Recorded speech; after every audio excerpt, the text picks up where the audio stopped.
எங்கே இருக்குது அப்படின்னு நீங்களே சொல்லுங்களேன். நம்ம ஷாப் நேம் வந்து செலக்ஷன் சீவிங் மிஷின் ப்ரோ. ஓகேங்களா. கரெக்டாக வந்து காந்திபுரம் 9th ஸ்ட்ரீட். அதாவது பஸ் ஸ்டாண்ட்லேருந்து ஒரு 5 minutes வாக்கில் வந்து வந்துடலாம். சரிங்களா. வந்துடலாம். ஃபியூசிங் மிஷின் எப்படி யூஸ் பண்ணுறதுன்னு சிம்பிளாக தமிழில் மெக்கானிக் சொல்லுவாங்க. அதாங்க மெயின் சுவிட்ச். அதை ஆன் பண்ணிடுங்க. அதை ஆன் பண்ணதுக்கப்புறம் பார்த்தீங்க அப்படின்னம்னா இது சிங்கிள் பேஸ் தான், சாதாரண சிங்கிள் பேஸு. அந்த சுவிட்ச் போடும்போது போட்டு பார்த்தீங்க அப்படின்னம்னா கொஞ்சம் நல்லா வோல்டேஜ் ஜாஸ்தியாக தாங்குற மாதிரி சுவிட்ச் பாக்ஸ் போட்டுருங்க. சும்மா லோ வோல்டேஜ் வீட்டில் போடுற மாதிரி போட வேண்டாம், கொஞ்சம் ஹெவியாக போட்டுக்குங்க. சரிங்களா. 20 amps இல்லை 30 amps அந்த மாதிரி வந்து நல்லா ஹெவியான சுவிட்சாக போட்டுங்க. அப்போ தான் தாங்குவது கொஞ்சம். அதனால் அது கொஞ்சம் ஹெவியாக போட்டுக்குங்க. அதே மாதிரி அது போடுற வெளியே இருக்க ப்ளக்கு வந்து நாங்கள் போட்டு அனுப்பிச்சிடுறோம், நல்லா ஹெவியாக போட்டு அனுப்பிச்சிடுறோம். அது போட்டதுக்கப்புறம் பார்த்தீங்கன்னா மெயின் ப்ளக், மெயின் எம்சிபி பார்த்துக்குங்க. இது வந்து 2 இருக்கும், இப்படி தனித்தனியாக இருக்கும். இதை நீங்கள் என்ன பண்ணணும் அப்படின்னம்னா தூக்கும் போது 2ஐயும் ஒரே டைமில் செட்டாக தூக்கணும். இப்படி செட்டாக தூக்கிடுங்க. செட்டாக தூக்கினதுக்கப்புறம் பார்த்தீங்கன்னா மிஷின் ஆன் ஆகிருக்காது. இந்த பச்சை பட்டன் இருக்குது பாருங்கள், இந்த பச்சை பட்டன் இப்படி அமுத்துறீங்க அப்படின்னம்னா மிஷின் ஆன் ஆயிரும், மிஷின் ஓட ஆரம்பிச்சிடும். மிஷின் ஓடும் போது எந்த கையெல்லாம் உள்ளே வச்சிடக்கூடாது, நல்லா ப்ரெஷர் இருக்கும். கையை உள்ளே வச்சிட்டிங்க அப்படின்னம்னா ரொம்ப டேஞ்சரு. சப்போஸ் கைக்கு உள்ளே போகிற மாதிரி இருந்துச்சு அப்படின்னம்னா இதுதான் எமர்ஜென்சி சுவிட்ச். இங்கே இருக்குது பாருங்கள், இது அமுத்துனா சடக்கு மிஷின் நின்றும், எல்லாமே ஆஃப் ஆகிடும் டோட்டா. திருப்பி நீங்கள் ஆன் பண்ணும் போது இதை திருப்பி விட்டால் தான் ஆன் ஆகும், இல்லைன்னா ஆன் ஆகாது. இதை ப்ரெஸ் பண்ணால் மிஷின் ஸ்டாப் ஆகிடும், எமர்ஜென்சி சுவிட்ச். திருப்பி ஆன் பண்ணும்போது திருப்பி விட்டோம்னா ஆன் ஆகிடும். ஓகேங்களா. இது ஒன்று. இப்போ வந்து டெம்பரேச்சர்னு பார்த்தீங்க அப்படின்னம்னா 150 நான் வச்சுருக்கிறேன். 150 டெம்பரேச்சர் வச்சுருக்கேன். மேலே தூக்கி போட்டு 150 டெம்பரேச்சர் இருக்கேன். இந்த 150 அப்படின்றது பார்த்தீங்க அப்படின்னம்னா கேன்வாஸ், சட்டையோட கேன்வாஸ் இருக்குங்களா, கட்டி கேன்வாஸு, அந்த கெட்டி கேன்வாஸ் ஓட்டுற அளவுக்கு கரெக்டான டெம்பரேச்சர் இது. இதோட நீங்கள் நைஸான கேன்வாஸ், அதாவது மைக்ரோ டாட்டு அப்புறம் காடா இது அதெல்லாம் ஒட்டுற மாதிரி இருந்துச்சு அப்படின்னம்னா 120 வச்சாலே போதும். அதுக்கு போக வேண்டாம். 120 வைக்கிறது என்ன அப்படின்னம்னா இது மைனஸ், இதை மைனஸ் பண்ணிங்க அப்படின்னம்னா மைனஸ் ஆகிட்டே போகும். இதை ப்ளஸ் பண்ணிங்கன்னா ப்ளஸ் ஆகிட்டே போகும். உங்களுக்கு எவ்வளோ டெம்பரேச்சர், அதாவது நீங்கள் ஒட்டுற பீஸிங்கை பொறுத்து, நீங்கள் ஒட்டும் போது ஒட்டலை அப்படின்னம்னா இன்க்ரீஸ் பண்ணிக்கிங்க, இல்லை கம்மி பண்ணுற கம்மி பண்ணிக்கிங்க. இது இருக்கா ஸ்பீடு இவ்வளோ தான் வைக்கணுமா? இல்லை அப்படிலாம் கிடையாது. நீங்கள் கேன்வாஸ்ன்னு வந்துச்சோம் அப்படின்னம்னா ரொம்ப ஸ்பீடு வந்து கம்மியாக வச்சுக்கோங்க. கேன்வாஸ்ன்னு வரும்போது 8 7 வச்சுக்கோங்க. கொஞ்சம் மைக்ரோ டாட் வருது இல்லையா, மைக்ரோ டாட்னா தெரியுங்களா, பேப்பர் மாதிரி இருக்கும், அது வந்து ஸ்பீட் ஜாஸ்தியாக வச்சுக்கோங்க. அவ்வளோதான் மேட்ரு, வேறு ஒன்றுமே கிடையாது. ரெண்டாவது பார்த்தீங்க அப்படின்னம்னா இங்கே ஒன்று இருக்குது. இது என்னது அப்படின்னம்னா பெல்ட்டோட ப்ரெஷர்.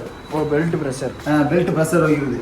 இதை திருப்பும் போது இப்படி திருப்பணும் அப்படின்னம்னா இங்கே ஒர்க் ஆகும் பாருங்க. ரைட் சைடில் திருப்பணுமா? இதுலேயே போட்டிருக்கிறாங்க ப்ரெஷர் இண்டிகேட்டர்னு போட்டிருக்கிறாங்க பாருங்க. ப்ளஸ் மைனஸ் அங்கே ஒரு அம்புக்குறி மாதிரி போட்டிருக்குது.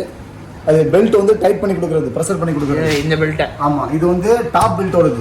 இந்த பக்கம் இருக்கிறது வந்து இது வந்து டாப் பெல்ட்டோடது. இதே இந்த பக்கம் வந்துட்டீங்க அப்படின்னம்னா எந்த பக்கம் சார்?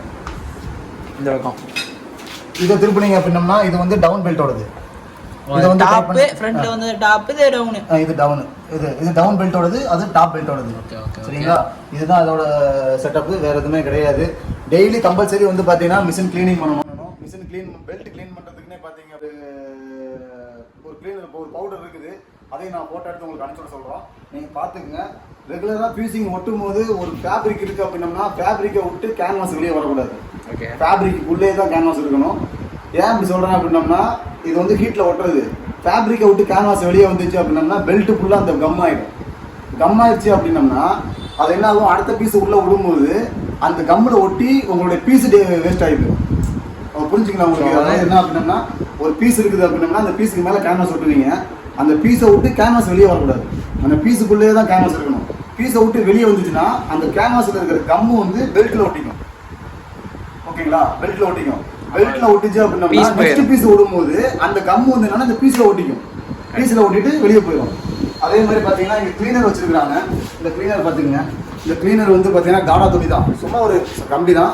இது என்ன பண்ணுவோம் அப்படின்னம்னா இங்கே ப்ரெஸ் இங்கே ஃபிக்ஸ் பண்ணியிருக்கோம். அப்படி இதோட வேலை என்ன அப்படின்னம்னா மேலே இருக்கிற அந்த பெல்ட்டோட கம்மாக இருக்கும் போது அது வந்து தொடச்சி எடுத்து கொடுக்குறது. இதில் துணியை சுற்றி நீங்கள் கட்டிடணும். கட்டிட்டு துணியை சுற்றி இதை வந்து ஃபிக்ஸ் பண்ணிடணும்.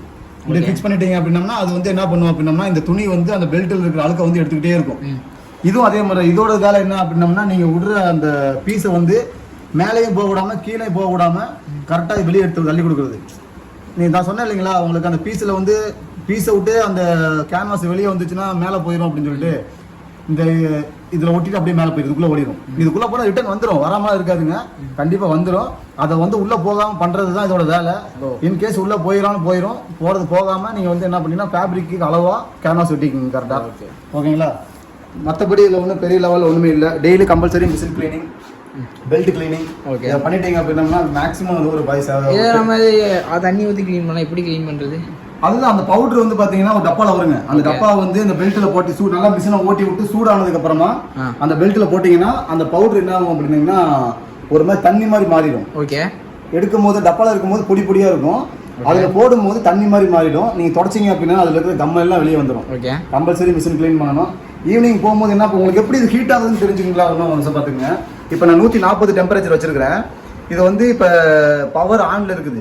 இது பக்கத்தில் பார்த்தீங்கன்னா கோல்டு கிளாம்னு ஒன்று இருக்கு பாருங்க. ஆமாம், கோல்டு கிளாம்னு ஒன்று இருக்குது. இது ஆப்ஷன்ஸ் என்ன அப்படின்னம்னா இப்போ நம்ம மிஷினை ஆன் பண்ணும்போது 140 டிகிரி டெம்பரேச்சர் இருக்குது. மேலே 140, 138, 140 இது அப்படியே ஆவரேஜ் ஆகிட்டே இருக்கும். அதுவே ஆட்டோமேட்டிக் கட்டாயி ஆன் ஆகிக்கும். நீங்கள் சாயந்தரம் எல்லாம் வேலை முடிஞ்சதுக்கப்புறம் இதை மட்டும் நீங்கள் ஆஃப் பண்ணீங்கன்னா போதும். இந்த பவரை மட்டும் ஆஃப் பண்ணீங்கன்னா இந்த கோல்டு வந்து எரிய ஆரம்பிச்சிடும். ஓகே. இந்த கோல்டு வெளியே எரிய ஆரம்பிச்சிச்சுன்னா ஆட்டோமேட்டிக்காக இது என்ன ஆகும் அப்படின்னம்னா இது நம்ம செட் பண்ணியிருக்கிறது இது வந்து பார்த்தீங்கன்னா அந்த ஹீட்டோட டெம்பரேச்சர் காமிக்கிறது. ஓகே. இது ஆட்டோமேட்டிக்காக மைனஸ் ஆகிட்டே இருக்கும். இது மைனஸ் ஆகிட்டே இருக்கும்போது ஒரு 70, 60 வரும்போது பெல்ட் கூலிங் ஆயிடுச்சு அப்படின்னா அது ஆட்டோமேட்டிக்காக மிஷின் ஆஃப் ஆயிரும். நீங்கள் எதுவும் பண்ண வேண்டிய அவசியமே கிடையாது. மிஷினோட ஹீட்டில் வச்சு மிஷின் ஆஃப் பண்ணிடாதீங்க தயவுசெய்து. எதுவுமே மிஷின் ஆஃப் பண்ணக்கூடாது. அப்படி நார்மலாக 140 டெம்பரேச்சர் ஓடிட்டு இருக்குது. நீங்கள் அப்படியே ஆஃப் பண்ணிட்டு போயிட்டீங்க அப்படின்னா மிஷின் போயிடும், ஹீட்டர் பிரச்சனையாகும். அதனால தான் அவங்க கூலிங் கொடுத்துருக்காங்க, கோல்டு லெமன் கொடுத்துருக்காங்க. இது போட்டோம்னா அங்கே பாருங்க, இப்போ நான் 139 ஆன் பண்ண ஆஃப் பண்ணி விட்டேன், 138 ஆயிடுச்சு. இன்னொரு நிமிஷம் பார்த்தீங்க அப்படின்னா 137, 136 அப்படி கம்மி ஆகிட்டே வந்துட்டே இருக்கும்.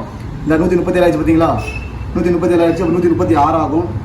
இது கடைசியில் எப்போ நம்ம ஆஃப் பண்ணலாம்? 60, 70 வரும்போது பெல்ட் தொட்டு பார்க்கலாம். அப்படி பெல்ட் தொட்டு பார்க்கும்போது கூலிங்கே இல்லை, நல்லா கூலிங் ஆயிடுச்சு, கை சுடலை அப்படின்னா டேரெக்டாக மெயின் ஆஃப் பண்ணிடுவாங்க. நம்ம கம்பெனியை லாக் பண்ணுறதுக்கு ஒரு அரை மணி நேரத்துக்கு முன்னாடியே அதை நம்ம ஆஃப் பண்ணிடுறது நல்லது. லைஃப் கொடுக்கும். Okay done. மற்றபடி ஒன்றுமே கிடையாது. டேபிள் டாப் மேலே வச்சுக்கோங்க. டேபிள் மிஷின் மேலே மிஷின் நல்லா இருக்குது, சூப்பராக இருக்குது. மிஷின் டெலிவரின்னு பார்த்தீங்கன்னா